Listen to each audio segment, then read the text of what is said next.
É a altura de seguirmos para a análise neste CNN Novo Dia. Contamos por isso com a ajuda do comentador da CNN, Tiago André Lopes, que se junta a nós através dos estúdios do Porto. Bom dia, Tiago. Já aqui vimos também as declarações na rede social X do Benjamin Netanyahu, a avisar que o Irão pagará um preço elevado. A questão é, com ou sem os Estados Unidos no terreno? Teremos aqui um cenário de boots on the ground, no seu entender? É difícil de responder a isso por uma razão. Donald Trump tem dado aqui vários sinais e todos eles contraditórios. Há 2 dias atrás falava, por exemplo, de que sabia onde é que estava o líder supremo do Irão e que ele não seria morto para já, mas sabemos também que na segunda-feira terá travado o plano de matar esse mesmo líder quando pedido por Israel. E ontem, na conferência de imprensa que deu aos jornalistas, ficou muita ideia de que a decisão está longe de estar finalizada. Ela está pré-anunciada, mas não está finalizada. Portanto, não tem efeitos práticos concretos. E estas indecisões prendem-se com 2 coisas em particular. Por um lado, ao nível interno, o movimento MAGA, que é a base de apoio ao presidente Donald Trump, não é favorável a isto. Donald Trump prometeu durante a campanha para as presidenciais norte-americanas focar-se na política interna, e este foco na política externa vai à revelia de uma promessa que vários senadores e representantes republicanos estão a relembrar ao presidente. E na questão de boots on the ground, ontem o senador Ted Cruz dizia que a possibilidade dos Estados Unidos enviarem superbombas existe, mas na visão dele a possibilidade de serem enviados boots on the ground não está em cima da mesa e, portanto, é muito improvável que os Estados Unidos venham a alinhar com esta estratégia, até porque ontem tiveram uma outra notícia. O gabinete de Cobra do Reino Unido, a pedido de Keir Starmer, reuniu. Foi uma reunião para questionar sobre a legalidade de uma eventual intervenção no Médio Oriente e a resposta do gabinete foi clara: não é legal. Tiago, temos entretanto a informação de que a Embaixada dos Estados Unidos em Israel aconselhou todos os funcionários, deu mesmo essa diretriz, todos os funcionários que permaneçam nos abrigos. Isto dá-nos algum tipo de indicação no seu sentido de um ataque mais massivo que ou os Estados Unidos já tenham sido informados ou eventualmente mesmo de uma entrada norte-americana neste conflito? Nós temos que assumir uma coisa, Filipe, nós temos subestimado a capacidade iraniana de retaliação. Há um dia atrás e há 2 dias atrás, a Filipe ouviria vários jornalistas a dizer que o Irão estava à beira de não conseguir responder, não conseguir atacar, e a verdade é que esta noite atacou 4 cidades israelitas. Nós não estamos a falar de um ataque direcionado apenas ao hospital de Soroka, estamos a falar de um ataque a múltiplos alvos, alguns dos quais também de cariz militar e de segurança, e portanto demonstra porque há essa dúvida, Tiago, há uma dúvida da capacidade militar do Irão, ninguém sabe muito bem. Nós não conhecemos, essa é a questão maior, nós não conhecemos. Agora, o mesmo Irão que produzia drones que deram à Rússia vantagem militar na guerra da Ucrânia, é óbvio que tinha capacidades superiores para si próprio. Nenhum Estado do mundo vende capacidades militares não tendo outro tipo de capacidades que reserva caso precise as utilizar. E estes Estados produtores de equipamento ainda mais. E, portanto, o Irão surpreendeu na capacidade militar que tem, dá indicações cada vez mais claras de que está a ser auxiliado por Estados, por alguns dos seus Estados aliados. Apesar de não haver confirmação oficial, há essa percepção e, portanto, de forma a proteger a vida dos seus funcionários, é óbvio que os Estados Unidos estão a tentar resguardar os mesmos e fazem, obviamente, o essencial, que é avisá-los para estarem próximos de abrigos.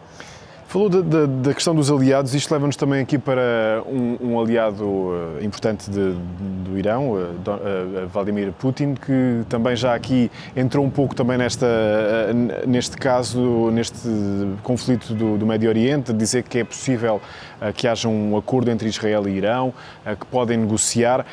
O presidente russo, como é que pode medir também os conflitos que agora vemos? Pode ser um fator de instabilidade neste conflito do Médio Oriente? Como é que ele pode balançar também tudo aquilo que temos visto?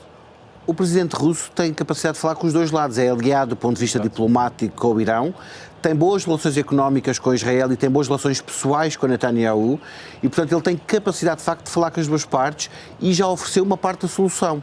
Ele já ofereceu a Rússia para ser o depositário do urânio enriquecido do Irão, caso o Irão abandone o programa nuclear, que para já tem apenas e só para fins civis. Porque era importante nós fizermos esta mensagem do que aconteceu ontem. Anteontem, numa entrevista dada a Cristina Mampur, da CNN Internacional, Rafael Grossi admitiu que não há indicação nenhuma de que o Irão esteja a desenvolver um programa nuclear para fins militares, e ontem os senadores norte-americanos foram brifados pela CIA com relação a esta questão, e foram brifados nesse mesmo sentido, que não há indicações de que exista programa nuclear para fins militares, coisa nenhuma, o que vem, aliás, alinhado com a Fatwa de 2003, que Ali Khamenei proibiu esse mesmo desenvolvimento do programa nuclear, e, portanto, os argumentos usados para esta eventual intervenção soam um bocadinho a Iraque 2004 uma vez mais.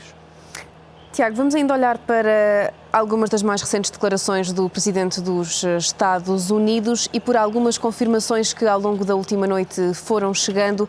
Trump já terá aprovado os planos de ataque contra o Irão. Não sabemos ao certo em que é que consistem estes planos, nem sequer se os planos vão avançar, mas na sua interpretação, como é que devemos ler este alarme?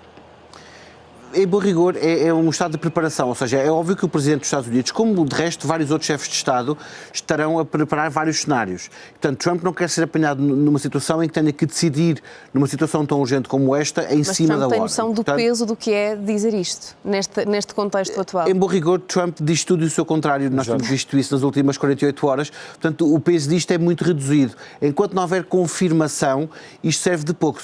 Serve quanto muito, e isso parece ter funcionado, para acelerar a diplomacia. Repare que amanhã nós vamos ter Conselho de Segurança da ONU reunido, Ministros dos Negócios Estrangeiros de países europeus com o Ministro dos Negócios Estrangeiros do Irão reunidos.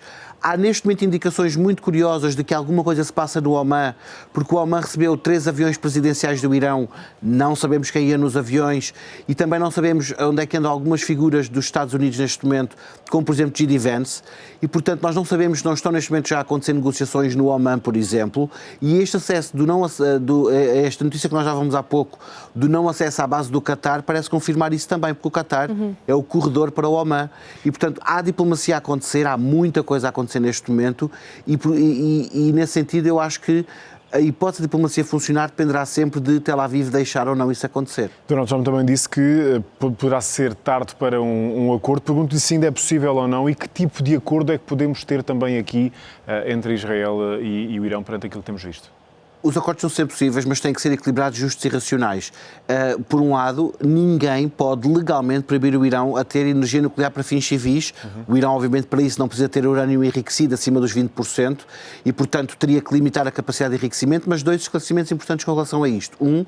É um tanto ou quanto peculiar que Israel, que não cumpre as regras do direito internacional para a questão do nuclear e que está fora da alçada das inspeções da Agência Internacional para a Energia Atómica, venha exigir ao Irão que esteja na alçada. Irão esse que permite inspeções e que cumpre com esses propósitos. Esse é o primeiro ponto. Segundo ponto, o enriquecimento de urânio pela parte do Irão aconteceu quando Donald Trump, na sua primeira presidência, rompeu com os acordos para a questão do nuclear. Era uma forma de pressão para fazer os norte-americanos voltar para a mesa negocial.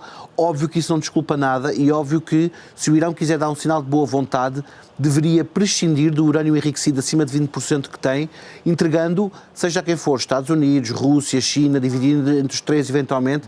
Isso seria um sinal de boa fé negocial. Agora, espaço existe, tem aqui o acordo ser equilibrado e ser um acordo negocial e não uma imposição numa lógica meio que neo-imperial que por vezes nós gostamos de impor do Ocidente para o Oriente. Muito bem. Tiago André Lopes, obrigada pela sua análise neste CNN Novo Dia. Obrigado, Tiago. Obrigado, bom feriado.